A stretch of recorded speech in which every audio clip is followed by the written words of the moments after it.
ओम नमः सिद्धेभ्यः जय श्री ओम नमः सिद्धेभ्यः जय श्री ओम नमः सिद्धेभ्यः। मंगलम भगवान वीरो मंगलम गौतमो गणी मंगलम कुंद कुंदाद्यो जैन धर्मोस्तु मंगलम सर्वमंगल मांगल्यम सर्व कल्याण कारकम प्रधानम सर्वधर्माणां जैनम जयतो शासनम जैनम जयतो शासनम जैनम जयतो शासनम। अंकल हाँ बोलिए। अंकल निशु बोल रही हूँ अंकल। अपन अपन को तीर्थ यात्रा करे हुए 1 साल हो गया। 1 साल पहले अपन गए थे। हाँ अरे वाह। आज 12 तारीख है। अभी तो कहीं जा नहीं सकते कोरोना में, तो यही सब करते हैं, यही तीर्थ यात्रा है अभी अपनी। तो नहीं जा सकते। हाँ सही बात है। तो कल हमने पढ़ा था ये मंत्र जाप के बारे में हमने पढ़ा था, और काफी अच्छे से पढ़ा था कि मंत्र जाप में किस तरह से जिन पदों का, जिन व्यक्तियों का, जिन स्थानों का जब हम जो चिंतन करते हैं तो वो सामने हमारे खड़े होना चाहिए। जो भी हम मंत्र का जाप कर रहे हैं, जो भी हम बल्कि पूजन आदि भी करते हैं, वो भी एक तरह की साधना है। उसमें भी अनंत आदि जिनकी पूजन कर रहे हैं वो हमारे समक्ष उपस्थित रहना चाहिए। चाहे हम परोक्ष में प्रतिमा के सामने या प्रतिमा के परोक्ष में भी अगर हम पूजन ध्यान आदि कर रहे हैं तो हमारे आराध्य की तस्वीर हमारे सामने होना चाहिए, तब वो वास्तव में उनकी आराधना बनती है। और वो मंत्रों की जो शक्ति है, उस शक्ति में जब हम हमारा सीधा उनसे जुड़ाव होता है, मन का और उन विचारों का और उन चित्रों का, तो बहुत प्रगाढ़ बनते हैं और मंत्र से यथा सिद्धि होती है यथा। आज हम उससे आगे पढ़ेंगे स्तोत्र पाठ के बारे में। जो स्तोत्र पाठ की अभी वरना बात की कि जो पूजन आदि तो चूंकि हिंदी में लिखी गई इसलिए हमें लगता नहीं कि वो स्तोत्र हैं, और जो संस्कृत के हैं हमें वो लगता है कि स्तोत्र हैं, लेकिन ऐसा नहीं है। स्तोत्र जो है चाहे संस्कृत में हो चाहे हिंदी में हो, वो स्तोत्र ही है। खाली उसको मन लगा के उनके शब्दों का यथा योग्य उनका अर्थ ग्रहण करके और शुद्ध उच्चारण सहित उनमें जुड़ना, तो अपन उसी की बात कर रहे हैं। जरा म्यूट कर देंगे आप, जनरल म्यूट कर देंगे। हाँ ओके।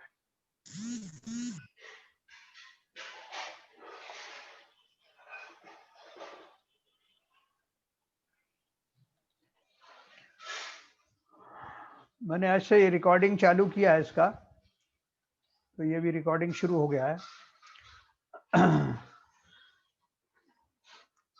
तो स्तोत्र पाठ पढ़ेंगे 273 के ऊपर में, ये नंबर 6 पॉइंट है।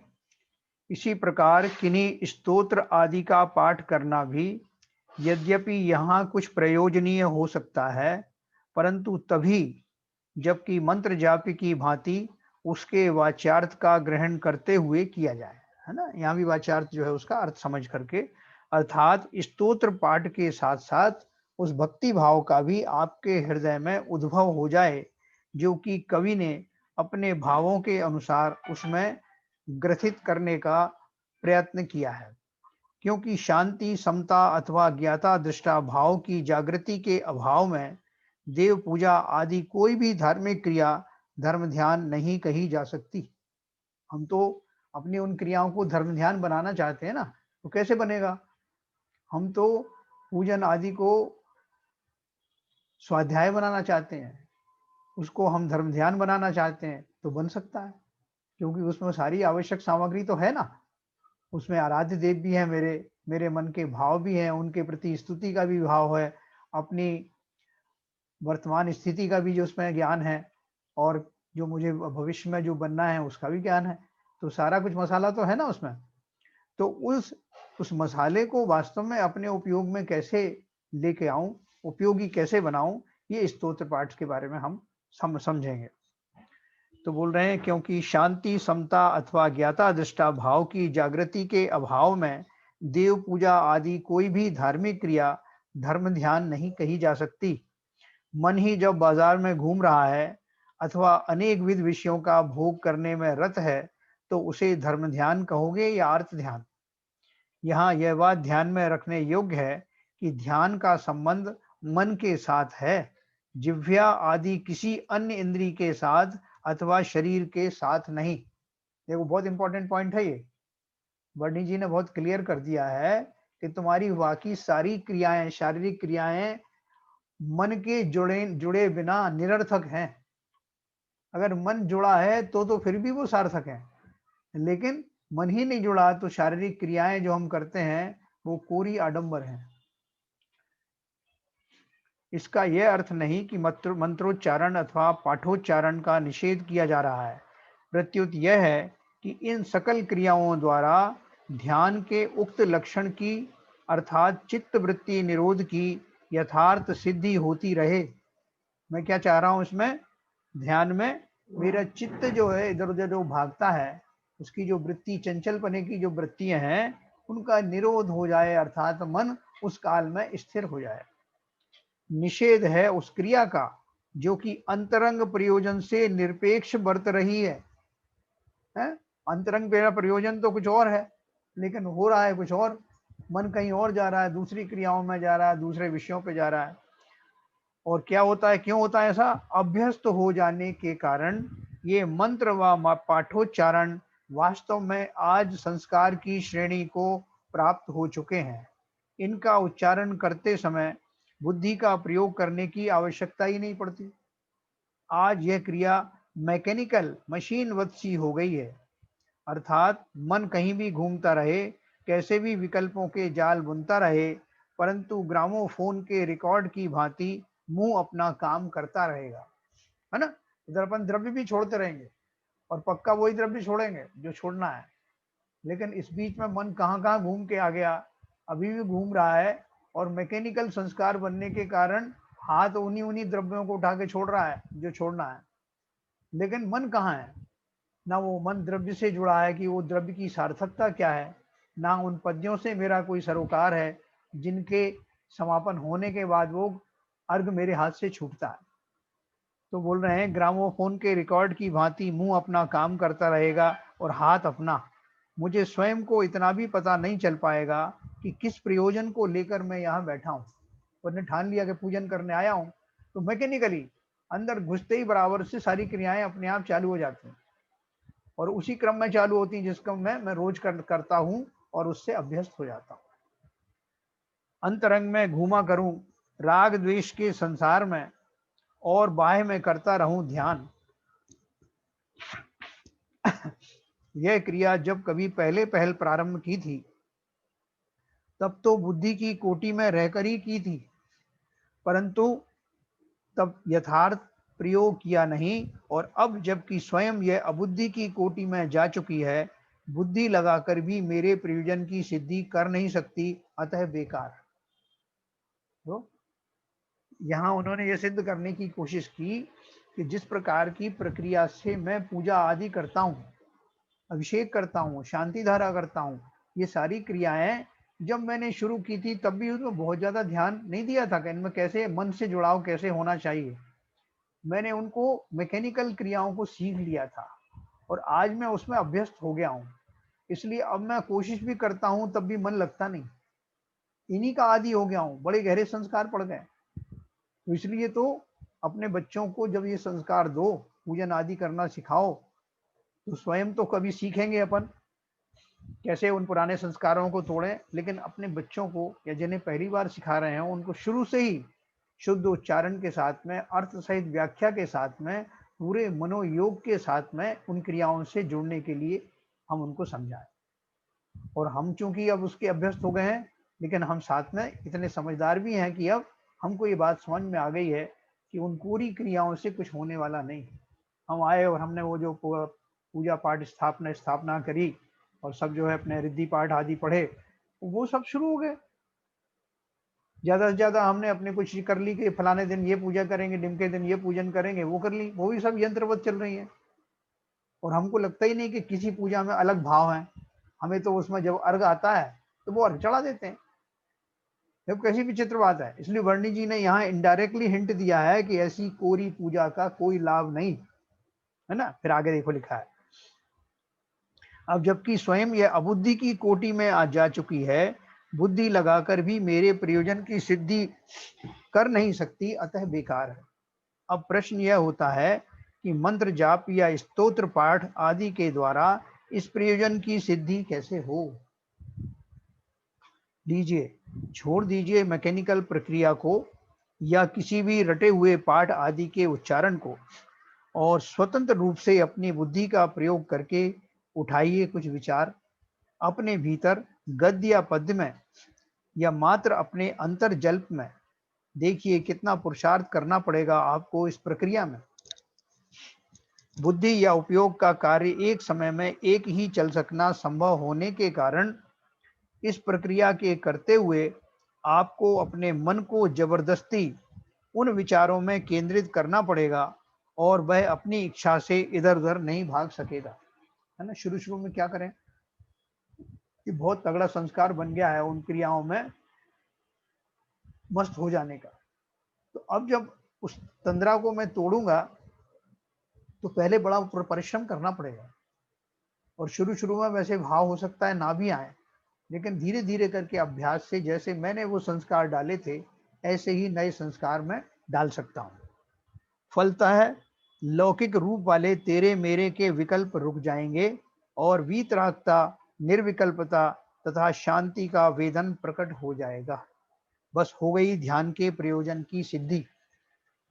इसमें हम एक चीज और जोड़ सकते हैं कि जिस समय मेरा मन कहीं और चला गया और बीच में ही हमें ध्यान भी आता कि मैं कहाँ घूम रहा हूँ, उस काल में जरूर इस बात का चिंतन करना कि जिनवाणी सामने रख करके जिनेंद्र देव के सामने रह करके संसारी वस्तुओं का चिंतन पाप है, सीधा अपराध है, आपका ज्ञानावर्णी दर्शनावर्णी कर्म का बंद करने वाला है। इसलिए तुरंत प्रभाव से जैसे ही आपके ध्यान में आए कि मैं क्या कर रहा हूँ, अपने को उन पाप क्रियाओं से, उन अविनय क्रियाओं से हटा लेना चाहिए। और ऐसा करते करते मन जाएगा भी तो थोड़ी देर के लिए जाके वापस आएगा। तो देखिए अब आगे बात करते हैं। तो ध्यान का प्रयोजन की सिद्धि करने के लिए उन्होंने इतना बताया कि मन को मुझे स्थिर करना है, बाहर जाता है घूम घूम करके लेके आना है और आज से और अभी से ये संकल्प करना है, जब कभी मैं एकांत में या मंदिर आदि में पूजन करने के निमित्त से बैठूं, स्तुति आदि करने के निमित्त से बैठूं, तो बहुत ध्यान पूर्वक सतर्क होकर अपने उपयोग को उस जगह पर लगा करके बाकी सब जगह से विराम लेकर के वो क्रिया करनी है। देखो हम कितनी सी देर करते हैं, जैसे कोई बहुत बड़ा रोग हो तो छोटी सी गोली खाने से उसका निदान हो जाता है, उसी तरह से हमारा जो इतना बड़ा भवों का रोग हमें लग गया है, वो मात्र हमारा थोड़े से समय के लिए ध्यान आदि करने से या अपने उपयोग को इन धार्मिक क्रियाओं में पूर्ण रूप से लगा देने से हमारा भवों का वो रोग दूर हो सकता है। इस भाव से इसको समझना। मंत्र जाप्य अथवा स्तोत्र पाठ के रूप में किया जाने वाला यह ध्यान अल्प भूमिका वाले गृहस्थ या श्रावक जनों में अधिक प्रसिद्ध है, क्योंकि शक्ति की हीनतावश उनका चित्त भावना भावन आदि में टिक नहीं पाता। विशेषता इतनी है कि वहां यह ध्यान नाम ना पाकर सामायिक कहा जाता है, जैसा कि श्रावक धर्म के अंतर्गत पहले बताया जा चुका है। क्या बता रहे हैं कि जो मंत्र जाप और स्तोत्र पाठ है वो नीचे की भूमिका वालों के लिए का बहुत पॉपुलर है, लोग सब उसके बारे में जानते हैं। सामायिक सुनते ही शब्द उनको लगता है कि ये तो मुनियों की बात है, लेकिन सामायिक भी हमारा आएगा अभी सेकंड स्टेप में। तो पहली स्टेप में मंत्र जाप और स्तोत्र पाठ हमारे, जिनसे हमें नए सिरे से परिचय प्राप्त करने की जरूरत नहीं, हम सब जानते हैं। परिचय प्राप्त करना है उन प्रक्रियाओं का, क्योंकि परिचय प्राप्त करना है हमारे उन संस्कारों का जिनके वश हम ये सारी क्रियाएं अब तक मैकेनिकली करते आ रहे। ये परिचय हमें नए सिरे से प्राप्त करना। तो बोल रहे हैं मंत्र जाप्य अथवा स्तोत्र पाठ के रूप में किया जाने वाला यह ध्यान अल्प भूमिका वाले गृहस्थ या श्रावक जनों में अधिक प्रसिद्ध है, क्योंकि शक्ति की हीनतावश उनका चित्त भावना भावन आदि में टिक नहीं पाता। भावना भावन आगे पढ़ेंगे। विशेषता इतनी है कि वहां यह ध्यान नाम ना पाकर सामायिक कहा जाता है, जैसा कि श्रावक धर्म के अंतर्गत पहले बताया जा चुका है। ध्यान तथा सामायिक वास्तव में एक ही बात है। देखो हम में से ये बात कुछ ज्यादा जानते नहीं होंगे, लेकिन अपन ने अभी चारित्र के बारे में पढ़ा था ना, उसमें सामायिक की चारित्र के बारे में पढ़ा था, है ना। तो वो, और ध्यान क्या है, ध्यान उस चारित्र को प्राप्त करने का साधन है। तो इसलिए उन्होंने, वर्णी ने बताया कि ध्यान और सामायिक वास्तव में एक ही बात है। कैसे एक ही बात है? विशेषता केवल इतनी है कि सामायिक में चित्त की स्थिरता ध्यान की अपेक्षा कम होती है। ये किस सामायिक की बात कर रहे हैं, जिसकी चर्चा अपन आगे करने वाले। वहां ज्ञान धारा तथा कर्म धारा दोनों का मिश्रण रहता है। किसमें? सामायिकी में। सामायिक गत द्वंद्व स्थूल होने के कारण बुद्धि गम्य होते हैं, और ध्यानगत वे ही सूक्ष्म होने के कारण बुद्धि की पहुंच से बाहर होते हैं। अभी हम जब सामायिक करते हैं, या मुनिराज जब सामायिक करते हैं, जो 24 घंटे में जितना समय उनको सामायिक करना होता है, तो बुद्धिपूर्वक करते हैं, समय आदि की मर्यादा लेके करते हैं। उसमें उनको क्या चिंतन करना है ये भी उनके पास में पहले से डिसाइडेड होता है। लेकिन, और वैसी गृहस्थों का भी, लेकिन ध्यान अवस्था ऐसी है जिसमें प्रारंभिक भूमिकाओं में तो अवश्य ही कुछ ना कुछ धारणाएं, कुछ ना कुछ विषय चिंतन के योग्य होता है बुद्धिपूर्वक। लेकिन ज्यो ज्यो ध्यान उत्कृष्ट होता जाता है, त्यों तो वो अबुद्धि पूर्वक की श्रेणी में चला जाता है। इतना सूक्ष्म होता है कि मुनिराज को पता ही नहीं कि उनका जो है लेवल कितना स्तर ऊपर बढ़ गया। वो कौन से गुण स्थान में चले गए उन्हें देखना नहीं पड़ता, कोई नापना नहीं पड़ता कि अभी मैं 7वें में था, अभी 8वें में गया, 9वें में गया। वो तो उनका भावों का लेवल ऐसा बढ़ता जाता है कि वो अपने आप ही उनके गुणस्थान बढ़ते चले जाते हैं। तब शुरू होता है अबुद्धि पूर्वक ध्यान का की प्रक्रिया। तो हम वहां तक का सफर हमें तय करना है। तो अभी देखो, ध्यान तथा सामायिक वास्तव हमने पढ़ लिया। सामायिक गत द्वंद्व स्थूल होने के कारण बुद्धिगम्य होते हैं, और ध्यानगत वे ही सूक्ष्म होने के कारण बुद्धि की पहुंच से बाहर होते हैं। अगला पेज है 274 पे, भावना भावन, पॉइंट नंबर 7। देखो भावना भावन क्या है? धर्म ध्यान का दूसरा रूप है भावना भावन। दूसरा हमने पहले प्रारंभिक पढ़ा, मंत्र जाप और स्थिति वगैरह, स्तोत्र आदि। दूसरा लेवल है भावना भावन। शास्त्रोक्त पाठ आदि का अवलंबन लेकर अथवा स्वतः शब्द सापेक्ष अथवा शब्द निरपेक्ष जिह्वा से उच्चारण करते हुए, अथवा केवल विचार रूप हृदय में कुछ ऐसी भावनाएं जागृत कीजिए जिनके सद्भाव में चित्त लौकिक विषयों से विरक्त होकर अंदर में डूबने लगे। अनेकों हो सकती हैं ऐसी भावनाएं, यथा क्षेत्र तथा यथा काल, परंतु आगमगत 12 वैराग्य भावनाओं का उल्लेख कर देना ही पर्याप्त है यहाँ।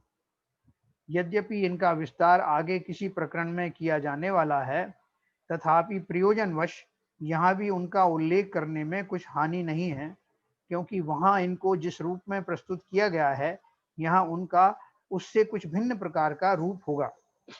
अभी हमने 12 भावनाएं पढ़ी थी ना, मंगत राय जी की 12 भावना पढ़ी, हमने भूधर दास जी की पढ़ी थी। तो यहाँ उन्होंने 12 छोटे छोटे से पैराग्राफ में उन भावना के बारे में बताया। ये थोड़ा अलग है, अद्भुत है, हम उसको भी पढ़ेंगे। और इन भावनाओं का जैसा अर्थ हमने उस समय किया था, ऐसा अर्थ हमको सारी भावनाओं का एक दिन करना है, जिससे जब मैं उन भावनाओं को ध्याने बैठूं, भावने बैठूं, तो मुझे वो चित्र, वो शब्द और उन शब्दों से जुड़े हुए भावों के बारे में दृश्य खड़ा हो जाए। हम जैसे आलोचना पाठ पढ़ने वाले हैं, या जो हो देवशास्त्र गुरु की पूजन पढ़ने वाले हैं अर्थ सहित, वो इसलिए पढ़ेंगे कि जिससे अब जब भी मैं उस उपयोग में अपने आप को स्थापित करूं, तो उन दृश्यों को मेरे सामने से कोई हटा नहीं सकता ना। तो अभी देखो ये 12 भावना का उन्होंने प्रयोग किया है, वो प्रयोग कैसा है सुनते हैं। Number 1। Excuse me, S K Jain साहब, जी बोलिए। इसमें आपने सेंटेंस पढ़ा था, शास्त्रोक्त पाठ का अवलंबन लेकर, जी जी, अथवा स्वतः शब्द सापेक्ष अथवा शब्द निरपेक्ष जिह्वा से उच्चारण करते हुए, और विचार रूप हृदय में कुछ ऐसी भावनाएं। हाँ तो बराबर। इसका थोड़ा और क्लैरिफिकेशन हो सकता है? हाँ हाँ मैं बताता हूँ। देखिए एक तो ये है कि शास्त्रों में जो पाठ लिखा हुआ है, एक तो हम उसी लाइन में ही चलें, उसमें जो अर्थ दिए हैं वो अर्थ हमारे समझ में आए, उन्हीं की भावना भाएं। जैसे अभी हमने वो भावना पढ़ी थी ना मंगत राय जी के भूधर दास की, में जो जो शब्द आए, राजा राणा छत्रपति, तुम्हें राजा दिख गया, राजा राणा दिख गए, छत्रपति दिख गए, है ना, वो दृश्य दिख गए, शास्त्रों में जो लिखा है उस हिसाब से। और दूसरा है कि मैंने वो शब्दों का ध्यान दिया और शब्द से जुड़ी हुई वस्तुओं का सामने दृश्य को इकट्ठा किया, या मैंने वो वचनों को भी नहीं गिना, कोई तीसरी तरह की भावना भाने लगा हुआ है कि हमें ये ध्यान आ गया कि हाँ वास्तव में देखो मेरे कितने परिजन अभी अभी चले गए, कितने जो है बिना ज्ञान के चले गए, कितने लोगों को रोग से मरते हुए मैंने देखा, कितने शांत भाव से गए, कितनों की ऐसे सब भाव भी आ सकते हैं जो शास्त्र में नहीं लिखे हैं, शब्दों में नहीं लिखे हैं, लेकिन मेरे भाव वैसे हो सकते हैं। तो 3 तरह के भाव हो सकते हैं, एक तो शास्त्रों में जो लिखा हुआ है उसको वांच करके वैसे भाव आना, दूसरा शास्त्रों के अलावा भी कोई शब्द मुझे ध्यान में आ जाए, जैसे अपरिग्रह मेरे शब्द दिमाग में आ गया तो अपरिग्रह का मैं चिंतन करने लगा, और तीसरा ये कि ना वो शब्द से जुड़ा है ना वो शास्त्र से जुड़ा हुआ है, कोई अनोखा प्रकार का कोई मेरी पुरानी कोई हिस्ट्री है, कोई जो मेरे जीवन में घटित हुआ है या कोई आगे होने की संभावना हो, उनको लेकर के ऐसा चिंतन करना। ऐसे 3 प्रकार से मैं चिंतन कर सकता हूँ। शास्त्रों का मतलब शास्त्र में लिखा, और स्वतः माने अपने अंदर से ही कुछ उपचा करके, शब्द का सापेक्ष मतलब कि जैसे शब्द हैं अरहंत, तो अरहंत से जुड़ा हुआ ऐसा, और दूसरा कोई शब्दों से नहीं जुड़ा है लेकिन फिर भी शब्द निरपेक्ष है, ऐसे भाव करते हुए। उसमें भी 2-3 तरह से हो सकता है कि आप उच्चारण करते हैं, कोई लोग बहुत जोर जोर से उच्चारण करते हैं, इतना कि दूसरों का भी को भी सिद्धि हो जाए मंत्र की, इतनी जोर से करने लगते हैं। ये सब तीसरे टाइप का जो आप बता रहे हैं जी, उसमें जो विचार है मतलब रंग से या इन सब से जुड़ा हुआ विचार आएगा ना, जो भी पुरानी घटना कुछ है या कुछ और भी ऐसे आ सकता है, फिर आ तो वो सकता है। देखिए, सांसारिक टाइप का आ गया तब तो उससे मतलब नहीं रहा कुछ। नहीं सांसारिक टाइप नहीं है, सांसारिक टाइप से जुड़ा होने के बाद वो कैसे वो वैराग्य में कन्वर्ट होता है। जैसे आपने सुना कि देखो फलाना आदमी देखो अभी कितना अच्छा था, अभी कल ही वो गुजर गया, आपके संबंधी है, तो उससे आपको वैराग्य उत्पन्न हो कि देखो संसार में वास्तव में हमने पढ़ा था किसी का भरोसा नहीं, 35 साल की उम्र में वो युवक चला गया, तो इस संसार में किसका भरोसा है। तो आपको तुरंत वो भावना से ही जुड़ गया ना, भले ही वो 12 भावना राजा राणा नहीं पढ़ रहे हैं आप, लेकिन आपको उस घटना से एक भाव आया कि संसार कितना अविनश्य, कितना क्षणिक है, कितनी नश्वर होने वाला है, एक दिन मैं भी ऐसे ही चला जाऊंगा, ऐसा कोई भी भाव आ सकता है जो उन तीनों से अलग है, शास्त्र में जो पढ़ा है उससे अलग है, और जो शब्द जो आपकी भावनाओं में लिखे हैं उनसे अलग हैं। घटनाओं पे आधारित होकर के मैं उनमें जुड़ नहीं रहा हूँ, उनके उपयोग में जा संसारी अवस्था में स्थापित नहीं कर रहा हूँ स्वयं को। बेसिकली तो अनित्य टाइप का ही तो कॉन्टेक्स्ट हो गया ना, जैसे कॉन्टेक्स्ट उसमें अनित्य कॉन्टेक्स्ट है इसमें भी अनित्य के कॉन्टेक्स्ट में हो गया। तो कॉन्टेक्स्ट हुआ ना, लेकिन यहाँ एक सेकंड, लेकिन उनमें शब्दों से नहीं जुड़े आप, उस शब्द पर्टिकुलर से नहीं जुड़े, और दूसरा जिस स्तोत्र को जिस ढंग से लिखा था शास्त्रों में उससे नहीं जुड़े, तो ये तीसरा प्रकार हो गया ना। हाँ बोलिए। मैं ये कह रहा था, मान लो किसी ने दीक्षा ली है वैराग्य भावना लेके, तो आपको वो घटना याद है जी, तो उसका अगर स्मरण करेंगे तो वो भी इसी कैटेगरी में आए ना, थर्ड कैटेगरी में। अनंत तरह से आप चिंतन कर सकते हो, प्रोवाइडेड कि हम अपने प्रति निष्ठावान हैं, ईमानदार हैं, और उस काल में वैसे ही भाव आने देंगे। एक फिल्टर लगा दिया है हमने, उससे जुड़े हुए ही भाव आए जो मुझे वैराग्य में स्थापित करें, जो मुझे शांति में स्थापित करें, जो मेरा कंसंट्रेशन उस समय यथावत रखें, मन की चंचलताएं रुक जाएं, उसके लिए सारा उपक्रम है। एक और सेंटेंस लिखा है, लौकिक विषयों से विरक्त होकर अंदर डूबने लगे। बराबर, ये इसमें वही आ गई ना बात जो अपन कर रहे थे अभी, हाँ, है ना, कि देखो अभी जैसे आपको एक बात ध्यान में आए कि देखो मैं कितना कितना मैंने भोजन किया, और मुनिराज जो है एक बार भोजन करते हैं और वो भी खाली पेट भरने के लिए। मैंने अनंत बार इन भोजन का स्वाद लिया, इस रसना इंद्री को कितनी बार मैंने उसको उपयोग में लाया, लेकिन मुझे मिला क्या अंदर में? तो ये सब अलग हैं, ये पर हैं, इंद्री मैं नहीं हूं। तो मुझे तो उस अव्यवहार सुख का भोग करना है जो कभी खंडित ना हो, जो जिन्हें इंद्रियों और शरीर की सीमाओं में नहीं रख सकते, वो इंद्रियों और सीमा उसमें आने वाले तो सुख है ही नहीं, ऐसा चिंतन कर सकते हैं। अपने भोगों से विरक्त होकर के, भोगे हुए भोगों से विरक्त होकर के आगे से अपने स्वरूप में चले जाएं कि मैं तो इन सब से परे हूं, मैं ना इंद्रियां हूं, मैं ना शरीर हूं। तो ये सारा उपक्रम वही है, अंदर में डूबने की जो बात है, अभी लोअर लेवल पे बहुत ज्यादा तो डूब नहीं पाएंगे, लेकिन ये प्रक्रिया है उसी की। तो अपन बात कर रहे थे, देखो इसमें कौन चालू हो गया,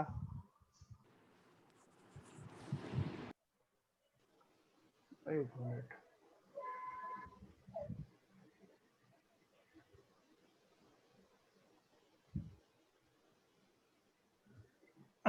तो ये समझ में आया तीनों सब, इसका अर्थ पूरे तरह समझ में आया सबको? हाँ जी, हाँ जी। आगे बढ़ते हैं। प्रश्न पूछा था ना एक, किसने? अभी किसी ने प्रश्न पूछा था। चलो फिर पता नहीं कहाँ गायब हो गए। चलो ठीक है। अनेकों हो सकती है ऐसी भावनाएं, यथा क्षेत्र तथा यथा काल, परंतु आगमगत 12 वैराग्य भावना का उल्लेख कर देना ही पर्याप्त है यहाँ। देखो इसमें एक बात और लिखी इन्होंने, अनेकों हो सकती है ऐसी भावनाएं यथा क्षेत्र तथा यथा काल। इसका अर्थ क्या है? सही है। यथा क्षेत्र का अर्थ क्या है? आप जैसे मंदिर में बैठे हो उस समय आपके भाव दूसरे होंगे, आप किसी तीर्थ क्षेत्र में बैठ करके कर रहे हैं साधना, कुछ भाव अलग होंगे, ठीक है। और वहां हो सकता है कि उन वर्गनाओं से जुड़े जाने के कारण उस तीर्थ संबंधी जो है बातें आपके दिमाग में आए। जैसे भगवान पार्श्वनाथ की जन्मस्थली में आप बैठे हैं, महावीर स्वामी की जन्मस्थली में बैठे हैं, तो वहां उन संबंधी विकल्प आने लगे कि यहाँ ही वो महापुरुष का जन्म हुआ था, देखो उन्होंने कैसे कैसे काम किए, अपने इतने साल की उम्र में उन्होंने कैसा तपस्या की, कैसे 12 साल का तप किया, वहां उस तरह के भाव आ सकते हैं, है ना। या किसी और दूसरी जगह पे बैठे हैं, मंदिर संबंधी आपको आएगा कि शांतिनाथ भगवान की ये मूर्ति यहाँ स्थापित हुई, कैसे शांतिनाथ भगवान देखो 3 पद के धारी, ऐसे भाव आ सकते हैं।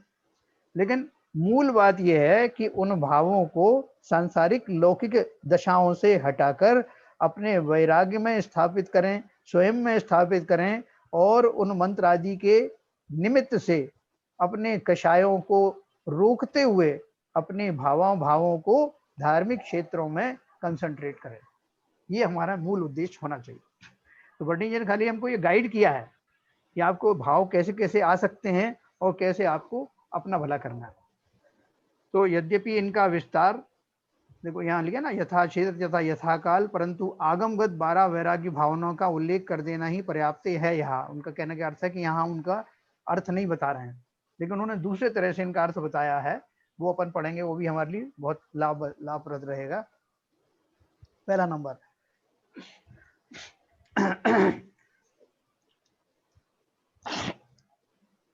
हे मन, तू इस दृष्टि जगत की ओर क्यों लखाता है? क्या रखा है यहाँ? सब कुछ अनित्य है, अब है और अगले क्षण नहीं है। क्या भरोसा है इसका? किसी की भी अपनी कोई स्वतंत्र सत्ता नहीं, किन्हीं सत्ताओं की उत्पन्न ध्वंसी अवस्थाएं ही तो हैं सागर की तरंगों वत। उनकी ये चंचल अवस्थाएं भी तो विद्यमान नहीं है इस समय तेरे समक्ष तो विद्यमान है मात्र तेरे असत विकल्प, जिनको तू स्वयं बना कर मिटाए जा रहा है और स्वयं ही उनमें रुले जा रहा है। संभल अपने घर में, स्वयं ही आग ना लगा, अपनी शक्ति का दुरुपयोग ना कर अथवा इसे व्यर्थ में ना गंवा। महान कार्य की सिद्धि करनी है तुझे, इससे शांति प्राप्ति की ना। एक भाव उन्होंने उसका ये एग्जाम्पल दे रहे हैं, नमूना, कि ऐसा सोचा जा सकता है कि मैंने अनंत काल से संसार की इन वस्तुओं में अपना ध्यान रखा, उपयोग को लगाया, लेकिन इनमें से कोई भी वस्तु ऐसी नहीं है जो सदा टिकी रहने वाली है। सब अनित्य हैं। जैसे सागर में उठने वाली तरंगें एक क्षण में इधर से उधर चली जाती हैं, तरंगा का स्वरूप भी अलग अलग होता है, वैसे ही इस मेरे चंचल मन ने कितने कितने सपने संजोए, कितनी कितनी तरह की धारणाएं की, कितने कितने तरह के भोगादि में अपने मन को लगाया, लेकिन ये सब अनित्य है। ये सारे मेरी जितनी भी कल्पनाएं थी वो कोई भी मेरे योग्य नहीं थी, मेरे लिए सार्थक नहीं थी, मुझे वास्तव में असली सुख की प्राप्ति में कभी सहायक नहीं रही। ऐसा एक चिंतन हो सकता है। दूसरा, अपनी शक्ति के द्वारा अपने में उत्पन्न की जाने योग्य इस शांति के लिए इन बाह्य पदार्थों की शरण में जाते हुए, इनका द्वार खटखटाते हुए, इनसे भिक्षा मांगते हुए क्या लाज नहीं आती तुझे? हम कहाँ जा रहे हैं? शांति की अपेक्षा के लिए, शांति की प्राप्ति के लिए भोगों की शरण में जा रहे हैं। भोग प्रदान करने वाले लोगों के पास जा रहे हैं, वस्तुओं के पास जा रहे हैं, धन आदि के पास जा रहे हैं, उनकी तमन्नाएं, उनकी कामनाएं कर रहे हैं, तो बोल रहे हैं कि तू कब से भिखारी हो गया, स्वयं को ही संबोध रहे हैं, तुझे लाज नहीं आती इस तरह की भिक्षाओं को मांगते हुए, समस्त विश्व का अधिपति होकर भी क्यों व्यर्थ बना भिखारी बना भटक रहा है तू। हट वहां से और इधर आ अपने भीतर, इस चेतन महाप्रभु की शरण में भरा पड़ा है, जहां तेरा अपना अनंत वैभव स्थायी है वह और सत्य। तो कहाँ आ गए हम, बाहर से निकल करके अपनी संपदा में आ गए। तो जब मैं ये चिंतन करूंगा तो अपनी संपदाएं क्या हैं, इनके बारे में पहले से ज्ञान करना पड़ेगा आपको, तब तो वो संपदाएं ध्यान आएंगी। नहीं तो खाली ये शब्द मात्र रह जाएगा कि मैंने पढ़ा था कि कहीं मेरे अंदर बहुत संपदाएं भरी पड़ी हैं, तो मैं बस यही कह रहा हूँ कि तेरे अंदर बहुत संपदाएं पड़ी हैं, लेकिन उसका स्वरूप है ना, हमें खाली रटा रटाए पाठ नहीं पढ़ना। जब वो भावनाएं आए तो वो संपदाएं भी दिखाई दें, उनका अलग से अभ्यास करना कि वो संपदाएं क्या हैं, चैतन्य गुण क्या है, मेरा ज्ञान गुण क्या है, मेरा सुख गुण क्या है, ये सारी अपनी निधियों के बारे में अलग से जानना। फिर देखो आगे लिखा है, ये सब कुछ संसरणशील है यहाँ इस निस्सार जगत में, अभी उत्पत्ति और अभी विनाश, अभी जन्म और अभी मरण, एक भगदड़ मची है सर्वत्र, इसके अतिरिक्त और क्या है यहाँ। और इसीलिए भगदड़ मची है तेरे अंदर भी, एक विकल्प आया दूसरा गया, जो कुछ किसी के पास है वही तो देगा वह अपने शरणार्थी को, इसके पास है भगदड़ और वही दे रहा है तुझको, किसके पास, संसार के पास। छोड़ प्रभु, छोड़ अब इसकी शरण को छोड़ और आ इधर अपने भीतर चेतन महाप्रभु की गोद में, और स्नान कर शांति सर के नीरंग और निस्तरंग शीतल जल में, भव भव का संताप दूर हो जाएगा तेरा। ये हम स्वयं को ही समझा रहे हैं। देखो एक मनुष्य की बड़ी कमजोरी है, मैंने ये पहले ही बताया था कि जो मैथिली चरण गुप्त जी ने एक कविता लिखी थी ना, कोई पास ना होने पर भी जनमन मौन नहीं रहता, आप आपकी ही सुनता वह आप आपसे ही कहता। जब व्यक्ति अकेला होता है, कोई नहीं है, तो वो स्वयं को उद्बोधित करके बहुत सारे विचार बना लेता है। और बहुत सारे लोग तो बड़बड़ाते रहते हैं अपने नाम को लेकर के कि भैया देखो अपन को क्या है, अपन तो वहां गए थे, अब उन्होंने अपना सत्कार किया तो ठीक है, नहीं करते तब भी कोई बात नहीं थी, ऐसा जोर जोर से बोलने लगते हैं। मैंने खुद सुना है ऐसे बहुत सारे लोग। तो जब उनके भावों का उद्वेग इतना तीव्र आता है कि वो भाव वाणी पे आ जाते हैं, जब वाणी में आ जाते हैं तो लोग इनको पागल समझने लगते हैं कि अरे ये तो कुछ बड़बड़ाता रहता है, जब तक अंदर में रहते तब तक नहीं समझता। लेकिन ये हैं सारे भाव अपने अंदर ही उत्पन्न होने वाले, और हम स्वयं को ही संबोधित करते रहते हैं। यहाँ वर्णी जी कह रहे हैं कि अपनी उस क्षमता से, उस क्षमता का उपयोग करके अपने को स्वयं को संबोधित करो। जितनी तरह के मेरे अंदर में कुभाव जागृत हुए पूर्व में, कुछ संस्कार जो पड़े हुए हैं पूर्व के, उनको एड्रेस करो, अपने आप को उन कुसंस्कारों से बचने के लिए स्वयं ही संबोधित करो। हम स्वयं के गुरु हैं। तो आगे देखिए वो लिखा है, चौथा नंबर पॉइंट है, हे चित्त किसको कह रहा है तू अपना, भवसागर में गोते खाता थपेड़े सहता, इस तरंग से उस पर और उस तरंग से इस पर फेंका जाता, तू यहाँ किसे कहता है अपना। सब तुझसे भिन्न है, अन्य हैं, पर हैं। रेल में सफर करने वाले यात्री को मार्ग में न जाने कितने टकराए और कितने छूटे, घर लौटे तो एक भी साथ नहीं, सभी चले गए जहां तहां जिसे जाना था। माता पिता स्त्री कुटुंब प्रेमी बांधव सभी उतर जाने वाले हैं अपने अपने स्टेशन पर, क्यों व्यर्थ देखता है इनकी ओर आशा भरी दृष्टि से। हट वहां से इधर आ अपने हृदय की उस गहराई में, जहां ना कुछ आता है और ना कुछ जाता है, जो है वहीं रहता है और वैसा ही रहता है। हम लोगों ने एक रिटायरी ग्रुप बनाया हुआ है, सब लोगों ने बनाए होंगे, जो जो रिटायर्ड हुए हैं जहाँ जहाँ से, जिस जिस डिपार्टमेंट से, सब ने अपने अपने बनाए हुए हैं। अब रिटायरी ग्रुप का अर्थ ही ये है कि अब हमारा जाने का समय आ जाता है, और एक एक आदमी उसमें से खिसकता जाता है, और जो बचे हुए हैं वो उनको श्रद्धांजलि देते जाते हैं, Om Shanti, rest in peace, हाथ जोड़ देते हैं, बस इससे ज्यादा क्या। आप उन्हें जाने से रोक नहीं सकते RIP हैं RIP है ना हम उन्हें जाने से रोक सकते हैं और ना ही अपने आप को। हम मूक बने हुए अपनी फ्लाइट का इंतजार करते हैं कि मेरी फ्लाइट भी आएगी एक दिन और मैं भी चला जाऊंगा और दूसरे लोग मेरे लिए RIP लिखेंगे। कितना वैराग्य का जो है ये मौका है, कितने लोगों को हम रोज विदा कर रहे हैं और फिर भी ये सोचे बैठे हैं कि शायद मेरा नंबर नहीं आएगा। नहीं आएगा। तो ये तो पता है नंबर आएगा, इतनी जल्दी नहीं आएगा।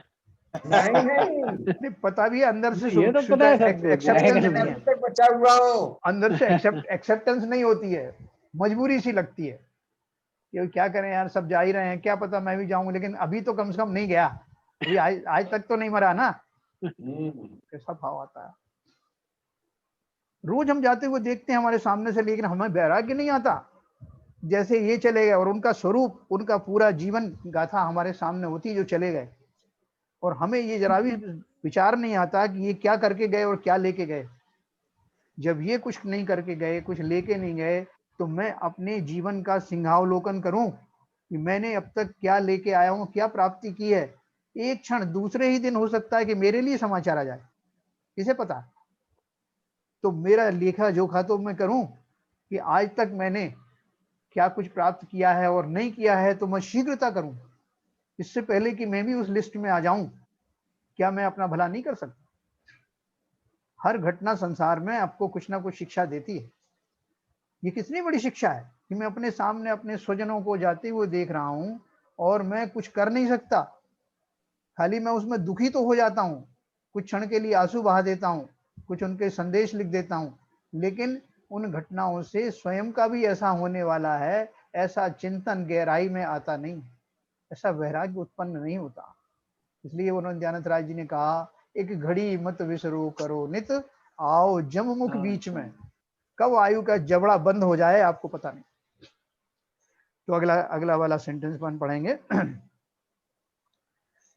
अकेला ही आया है और अकेला ही चला जाएगा, है ना कोई आया है तेरे साथ और ना कोई जाएगा तेरे साथ, सब दुख सुख भोगेगा तू स्वयं, कोई बंटवाने वाला नहीं। क्यों व्यर्थ चिंता करता है इनकी, क्यों व्यर्थ सहायता खोजता है इनकी, इस अखिल जड़ चेतन वर्ग की। है क्या भाव आते हैं कि अगर पति है, पत्नी से बहुत लगाव है, तो सोचता है ये पत्नी चली जाएगी तो मेरा क्या होगा। पत्नी सोचती है कि पति चला जाएगा तो मैं पता नहीं किसके अधीन हो जाऊंगी, है ना।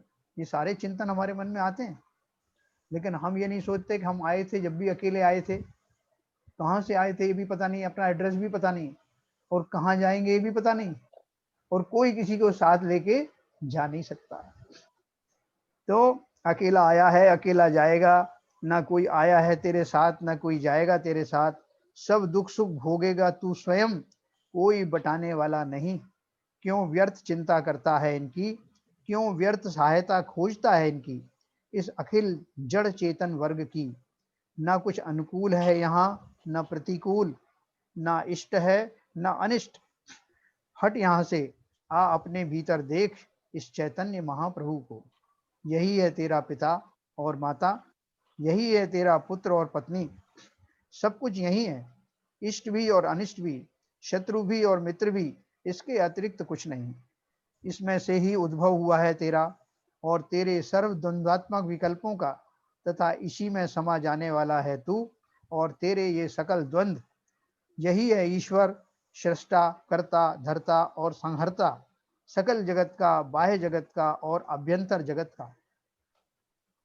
तो इस बात को लेकर के मैं खेद खिन्न हो जाऊं क्या कि मैं अकेला आया हूं, मेरा कोई नहीं है, मेरा कौन जो है ध्यान रखेगा, और मेरा पुत्र मुझसे बहुत दूर बैठा हुआ है। ऐसा ज्यादातर आजकल लोगों के साथ में यही है, तो उनको लगता है पुत्र मेरे साथ होता तो वह सेवा करता, है ना। तो सेवा तो शरीर की कर सकता है फिर भी, लेकिन मेरे अंतर में जो पीड़ाएं पनप रही हैं, पल रही हैं, जो मेरे अंदर में कुसंस्कारों की प्रवृत्ति बनी हुई है, जिनके आश्रय में निरंतर जिन 8 प्रकार के कर्मों के उदय का जो मैं भोग कर रहा हूं, जिनसे मैं हमेशा प्रताड़ित होकर के दुखी सुखी महसूस कर रहा हूँ, उनको कोई बेटा कभी संभाल नहीं सकता। वो आपको शरीर पे कुछ लगा देगा, वो आपको अस्पताल में ले जाएगा अगर आ गया तो, और नहीं भी आया तब भी, और आ जाता तब भी कुछ फर्क नहीं। आ जाएगा तो अपने को क्या एक तसल्ली है कि कम से कम मेरी चिता में आग लगाने वाला कोई है। देखो, भाव भी आया तो क्या, शरीर को मेरा समझा ना, इसलिए मेरी चिता। जो शरीर ही मेरा नहीं तो काहे की चिता। मुझे तो अपनी इस चिंता रूपी चिता से विमुक्त होना है। उसके लिए किसी पुत्र, किसी पत्नी की आवश्यकता नहीं, और ना दुखी होने की आवश्यकता है। कोई कहीं रहो, बिल्कुल नजदीक रहो चाहे दूर रहो, लेकिन मैं तो स्वयं ही अपने पास हूँ, है ना। हाँ बोलिए। जबकि संसार में जी ऐसे कई प्रकरण देखे जाते हैं कि 4 बेटे 6 बेटे होते हुए भी बिल्कुल, जब जीव संसार को छोड़ता है, तो इस देह को छोड़ता है, तो वहां कोई भी उपस्थित नहीं होता। ऐसे मौके अनेकों देखे हैं हमने। बिल्कुल। इवन देन हम लोग ऐसे सोचते रहते हैं कि नहीं, हमारे यहाँ बेटा है, कम से कम हमारे मरने पर तो मिल जाए। मेरे साथ बताऊं मैं आपको जी, मेरे पिताजी जब खत्म हुए तब मैं अकेला बेटा था उनका, मैं उनके पास नहीं रहा। मेरे बाबा जिस समय समाप्त हुए, जब उन्होंने देह छोड़ी, तो उस समय उनका बेटा नहीं रहा उनके पास, अकेला बेटा होते भी। तो आप ये समझिए कि ये संसार है, अकेला आया है अकेला जाएगा। इसमें यह सोचना कि वो मेरे पास हो या मुझे सुख देगा, या ये तो मेरे अपने कर्म हैं, जैसे मैंने कर्म किए हैं मैं स्वयं ही भोगूंगा भाई उसे। मैं संसार से क्यों उपेक्षा रखूं, वो मेरे संग में मेरे साथ रहें। बहुत सबसे बढ़िया भावना है अकेला भावना, सबसे उत्कृष्ट भावना है, इसको सोचना चाहिए। बहुत बढ़िया। और देखो, हम जब कामना भी करते हैं, बेटे आदि की साथ रहने की जो कामना भी करते हैं, तो वो इसलिए नहीं करते कि वो मुझे कुछ उद्बोधन देगा, मेरी कुछ दिशा बदलेगा, बल्कि इस शरीर की ही चिंता करते हैं कि वो होता तो मेरे शरीर की थोड़ा सा ठीक से रखवाली करता, अंतिम समय में इसमें आग दे देता, या वो करते हैं कपाल क्रिया कर देता। किसकी? इस शरीर की, जो मैं हूं ही नहीं। वो मेरी सारी समस्या ये है कि उसी की चिंता करता रहता हूँ ना। तो इसलिए ये बहुत विशेष बात ध्यान रखना है। तो एक बताया कि एक मंत्री जी गुजर गए, तो उनकी पत्नी ने देखा कि उनकी जो शव यात्रा में बहुत सारे लोग जुड़े, जितना बड़ा आदमी होता है उतनी लोग इकट्ठे होते हैं। तो पत्नी इतनी खुश हो गई, भाव विवल हो गई, कि वो कहने लगी एकांत में उनके फोटो के पास जाकर के कि अगर आज आप जिंदा होते ना, तो देखते आपकी मैयत में कितने कितने लोग आए थे, है ना। अगर आप जिंदा होते तो फिर उनका होता ही नहीं अंत संस्कार, लेकिन उसे उस बात की प्रशंसा थी कि इनके मरण के समय कितने कितने लोग इकट्ठे हुए। यानी हमारा सारा जो आचरण है, हमारा सारा फोकस है उस देह के प्रति रहता है। देह के आने को मैं आना मानता हूँ, देह के जाने को अपना मरण मानता हूँ। ये कितनी बड़ी विडंबना है। और देह हमने कितनी छोड़ी। ये परमाणु आज हमारे पास हैं, कल किसी और के पास चले जाएंगे, और के शरीर निर्माण में काम आने वाले हैं। इसको बहुत अच्छे से समझना हमने बारीकी से। चलिए आगे पढ़ते हैं। अभी हमारे पास 10 मिनट हैं। जिसके प्रति, तो ये अकेला वाली जो अपनी वो है 12 भावना। फिर जिसके प्रति जा रहा है तू दौड़ा हुआ पागलों की भांति, क्या देखा है हे मन तूने उसका विभत्स रूप कभी, चिकने चिकने चमड़े से मढ़ा हुआ, मांस और अस्थि पंजर, विष्टा का घड़ा, महा अशुचि, महा अपवित्र। कौन सुंदरता है इसमें, कौन आकर्षण है इसमें, तेरे अपने और अपने शरीर में और स्त्री के शरीर में जिस पर लुभाया जा रहा है तू। पवित्र वस्तुओं को भी अपवित्र कर देने वाला, इससे अधिक अपवित्र क्या है इस जगत में, घिनौना क्या है इस जगत में। भगवान ने तो तेरा सेवक बनाकर भेजा था इसे, परंतु तू स्वयं बन बैठा इसका सेवक। मूर्छा, महान मूर्छा, हट इधर से और आ अपने भीतर, देख अपना सुंदर शरीर, ज्ञान शरीर, अनंत ज्योति पुंज चित पिंड, है ना। जो शरीर है, शरीर में बार बार अशुचि भावना के द्वारा हम जानते हैं कि हमारे अंदर क्या भरा है। सामने वालों के शरीर में भी क्या भरा है। शरीर के जिन अंगों के प्रति लुभा रहे हो वो भी सब घृणित वस्तुओं से आविष्टित हैं, भरे हुए हैं। क्या है उसमें ऐसा सौंदर्य, जो सौंदर्य तेरे सामने है, तेरे पास है। 7वें नंबर पे उन्होंने बोला, बस हो अब नित्य नूतन अपराधों से, इस पुण्य पाप रूप आश्रव से, जिसने खो दिया है तुझे घर घाट से। रक्षा कर अपनी इस सर्वभक्षी दुष्ट राक्षस से। आ इधर स्वयं अपने भीतर देख, अपना सौम्य तथा साम्य स्वरूप।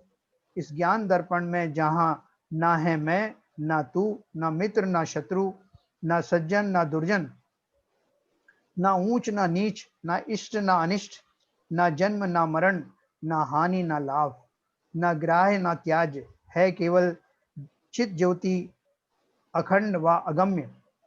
देखो, ये आश्रव नाम की एक भावना है ना, 12 भावनाओं में से एक आश्रव भावना, जिसमें कि हमारे पाप आश्रव होने से पाप का बंध होता है, पुण्य रूपी भावों से, शुभ भावों से पुण्य का बंध होता है। तो ये हैं दोनों ही आश्रव। फिर से जब 12 भावनाएं आप पढ़ें अकेले में, तो इसका चिंतन भी करें।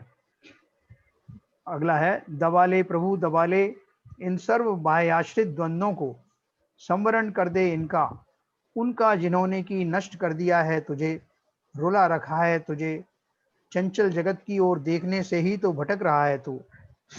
इन स्वरचित द्वंद्वों में, विविध विकल्पों में, यदि कदाचित देख ले एक बार, केवल एक बार, स्वयं अपनी ओर, अपने भीतर विराजमान महाप्रभु की ओर, तो कृत्य हो जाए, इस द्वंद्व सागर से पार हो जाए तू। देखो, ये तो संवर की बात कर रहे हैं, उन आश्रव रूपी भावों को कैसे रोकना है। मजे की बात देखो कि जब जीव का समय जैसे जैसे उसकी आयु बढ़ती जाती है ना, तो जिस धनादि के प्रति वो लुभाता है, 70 साल की उम्र होते होते बहुत लोगों का हो सकता है और भी आकर्षण बढ़ जाए, लेकिन बाई एंड लार्ज तो कम होने लगता है। फिर 80 साल के होते होते उसे ये भी, इसकी भी चिंता नहीं कि मेरा बैंक में कितना पड़ा है, यहाँ कितना पड़ा है, बच्चों के पास कितना है, उसको इस बात से ध्यान नहीं रहता। फिर वो किस में लग जाता है, अपने शरीर में कहाँ कहाँ पीड़ा हो रही है, कौन कौन से रोग पैदा हुए हैं।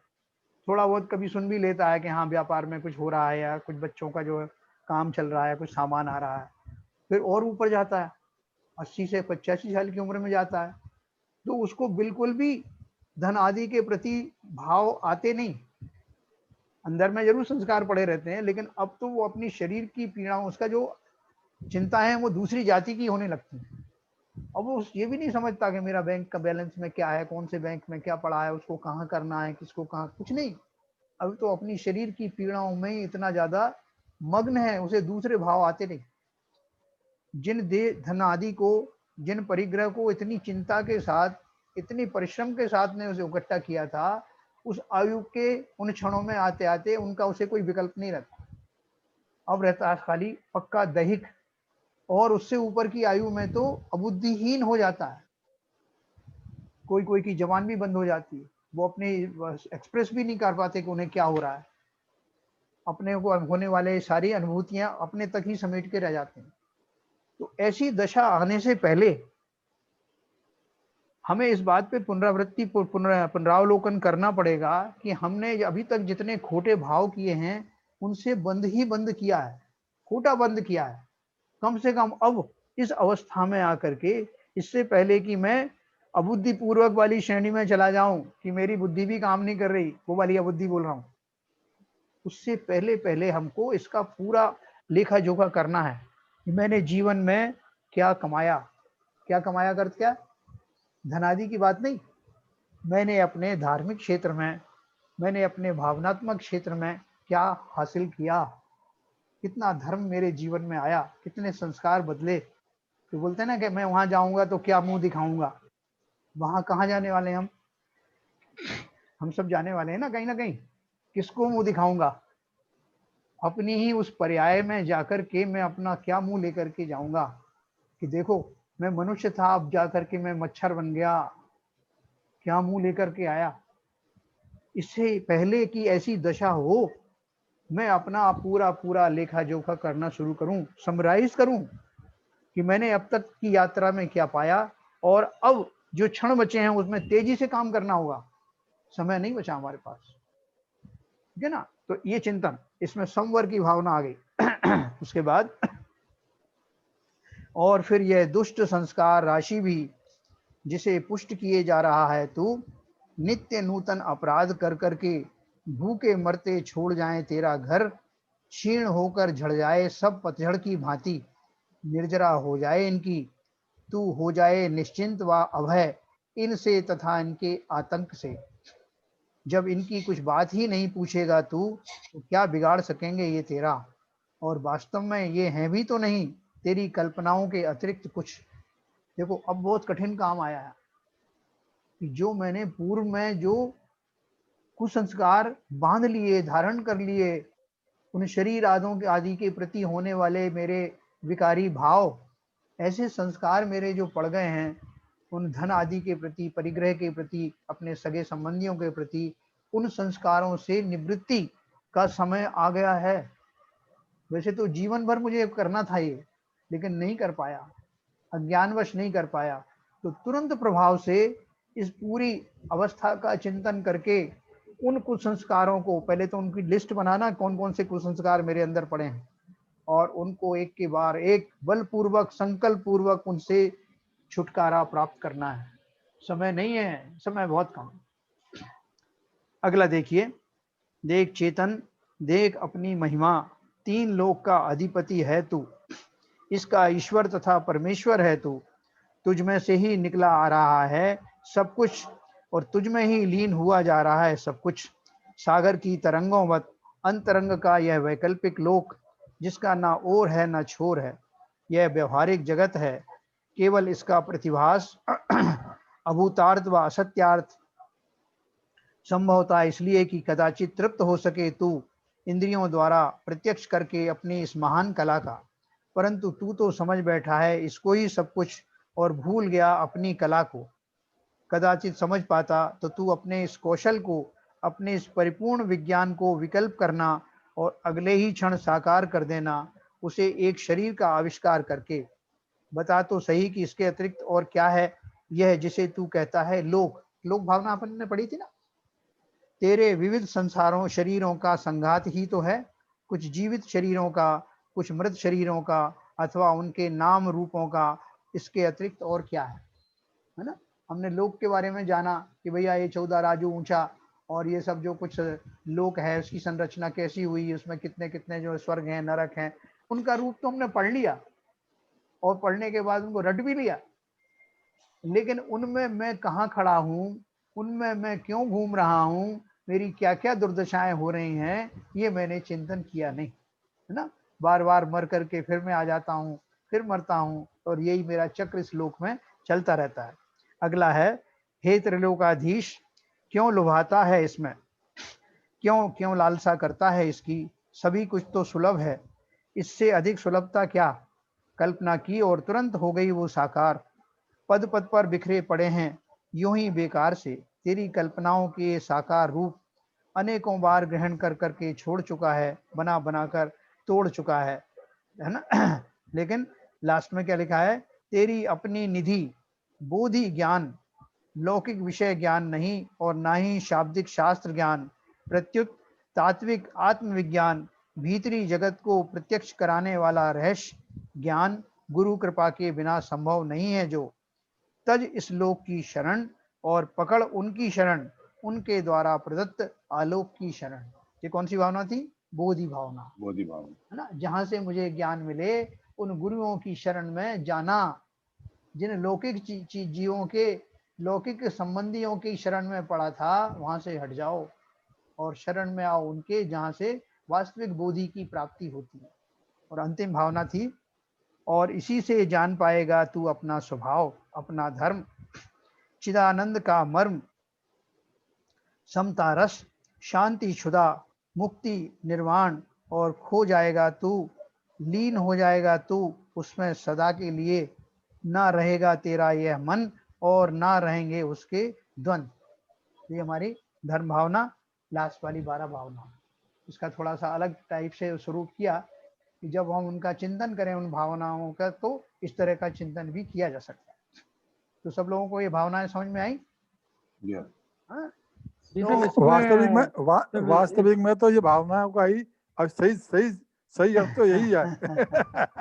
हाँ बोलिए जिससे ललित कुछ जी कुछ कह भावना रहे समझ में आती तब है। इसमें जो ये है कि न रहेगा तेरा मन, न रहेगा द्वंद, मतलब मन के विकल्प नहीं रहेंगे, मन तो रहेगा या हाँ वही अर्थ वही है, बिल्कुल आप ठीक हाँ, समझे। हाँ, देखो वैसे तो क्या है कि ये मन क्या है, जिस समय आत्मा का ही तो एक एक्सटेंडेड रूप होता है मन।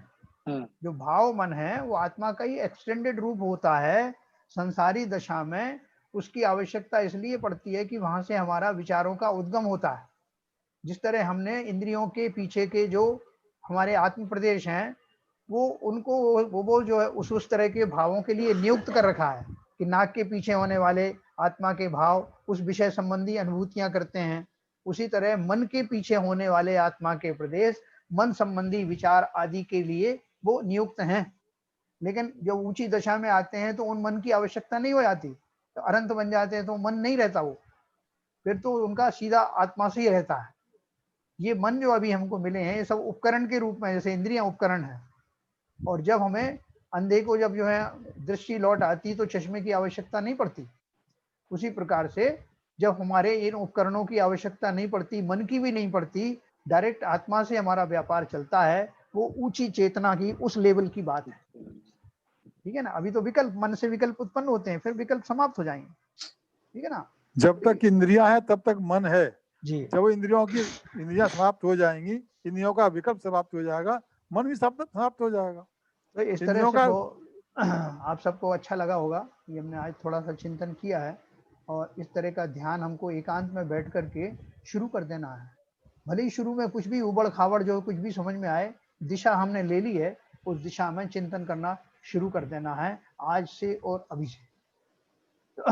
तो सब लोगों के इसमें हाँ जैसा कुछ कहना चाहता हूँ मैं इसमें। बोलिए बोलिए बोलिए। मैंने कुछ ट्रेनिंग लिया था, तो मेरे को उसमें बताया था ध्यान करते समय ना, जी जैसे भाव आते हैं, क्योंकि मन है तो आप भावों को तो रोक ही नहीं सकते, आपके मन में विचार तो आएंगे ही आएंगे। हाँ बिल्कुल जैसे आएंगे। ही आप ध्यान करने बैठते हो तो विचार चालू हो जाते हैं, जैसे ही 2 मिनट 30 सेकंड 40 सेकंड में ही आपके पास में एक नया विचार आ जाता है। बिल्कुल आता है। तो उनका कहना ये था कि विचारों को तो नहीं रोक सकते हो, लेकिन इनको पकड़ो मत। उनको दिशा दे सकते हैं ना। हाँ, उनको दिशा दे सकते हैं। हाँ, उनको पकड़ो मत। जैसे आप कहीं अभी आप सोच रहे हो, कहीं पुरानी बात सोच रहे हो तो उसमें घुस गए तो फिर उधर ही चला जाएगा। हाँ तो छोड़ दो विचार, तो देखो विचारों को छोड़ते रहो। बिल्कुल सही कहा आपने। जैसे दो आदमी लड़ाई कर रहे हो ना, तीसरा आदमी समझदार हो तो वो उनको उनके विचारों को, उनकी जो डिस्कशन है उसको डाइवर्ट कर सकता है। थोड़ा सा उसको दिशा देने की जरूरत है, वो उस दिशा में बात करने लगते हैं, हो ना। ऐसे ही मेरे, जैसे आपने बिल्कुल सही कहा, जो मेरे विकल्प चल रहे हैं वो विकल्प तो आते रहेंगे, लेकिन उनको डायरेक्शन भी मैं ही दे सकता हूँ। उनका उनकी उनकी धारा में बदल सकता हूँ, तो उनकी दिशा बदल जाएगी। अभी जो गृह गृहस्थी के विचार आते थे, जिनके सपने आते थे, रात को देखोगे आपके अब जो मुनिराज के सपने आ रहे हैं, तीर्थ यात्रा के सपने आ रहे हैं, वो कैसे आते हैं? जब हम उनकी धारणाएं बदल देते हैं, अध्ययन आदि में रत हो जाते हैं, उस तरह के भाव करने लगते हैं, तो अब भी भाव आएंगे लेकिन उनकी डायरेक्शन बदल जाएगी। ठीक है सर। तो ये बात सच है, क्योंकि अभी सपने में मेरे को जैसे अपना जो 64 ऋषिधारी जो अपनी जो पढ़ते हैं, पूजा पढ़ते हैं, तो वो आजकल मैं रोज सुबह पढ़ता हूँ, तो वो मेरे को सपने में कभी कभी आती हैं। हाँ आएंगे, कि मैं पढ़ रहा हूँ। ये इंडिकेशन है कि हम बिल्कुल डीप जा रहे हैं, सही दिशा में जा रहे हैं। ठीक है सर। अगर भाव से पढ़ेंगे, श्रद्धा से पढ़ेंगे तो अवश्य आएंगी। हाँ